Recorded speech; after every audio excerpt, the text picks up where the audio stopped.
अपने इष्ट निर्धारित कीजिए और उन इष्ट पर पूर्ण विश्वास कीजिए और उन इष्ट को सर्वांगीण मान करके उनको वंदन करते रहो।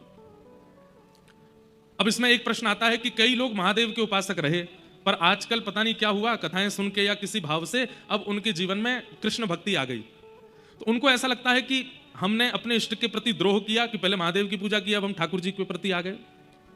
पंचदेवों के नाम सुन लीजिए, गणेश जी और गणेश जी के जितने भी स्वरूप हैं वो, महादेव और महादेव के जितने भी रुद्र स्वरूप हैं वो, उनमें हनुमान जी भी आते हैं, सूर्य और सूर्य के जितने भी प्रकार हैं वे, वैष्णो देवी, योग माया और उनके जितने भी स्वरूप हैं वो, और नारायण। इन पंच के अलावा जो भी हैं वो सब देव स्वरूप हैं, उनको आप वंदन कर सकते हो, उनको आप प्रणाम कर सकते हो, पर अपने इष्ट स्वरूप में विराजमान चित्त में नहीं कर सकते। अब आप इंद्र की पूजा करते हैं, वरुण की पूजा करते हैं, आप सूर्य की पूजा, चंद्रमा की पूजा करते हैं, आप अन्य अन्य पूजा सबकी कर सकते हैं, पर चित्त में इष्ट एक ही होने चाहिए और वो इष्ट निर्धारित होने चाहिए, उन पर पूर्ण विश्वास होना चाहिए। यदि आप हर महीने अपने इष्ट बदलते रहते हैं तो कहीं ना कहीं उसका दोष आएगा जीवन में। अब रही बात इन पांचों की, तो इन पांचों का वंदन समान माना जाता है। अब आप महादेव के उपासक हैं, आप नारायण के उपासक हैं, आप सूर्य के उपासक हैं, आप गणपति के उपासक हैं, आप देवी के, तो इसमें कोई दोष नहीं है। आप महादेव की जगह कभी ठाकुर जी को अगर वंदन कर लेंगे तो महादेव नाराज नहीं होंगे बल्कि प्रसन्न होंगे। शिवद्रोही मम दास कहावा, सो नर सपने हूं मोहे न पावा।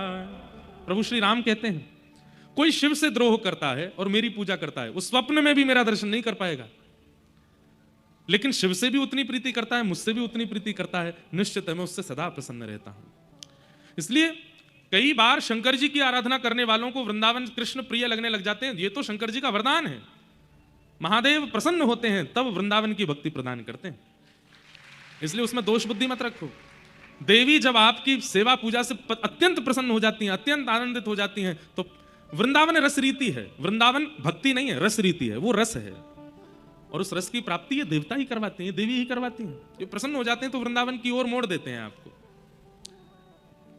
पर इन पंच के अलावा जो अन्य देवी देवता हैं उनके प्रति आपको निष्ठा रखनी चाहिए, श्रद्धा रखनी चाहिए, पर इष्ट रूप में तो इन पंच को ही स्वीकार। और इन पंच के जो रूप हैं, जैसे नारायण है, अब नारायण के 24 अवतार, महादेव है तो महादेव के जितने स्वरूप, गणपति के जितने प्रकार हैं, देवी के जितने स्वरूप हैं, और सूर्य के जितने प्रकार, जैसे सूर्य के प्रकार चंद्रमा भी है, सूर्य के प्रकार तारामंडल भी हैं, सबको वंदन।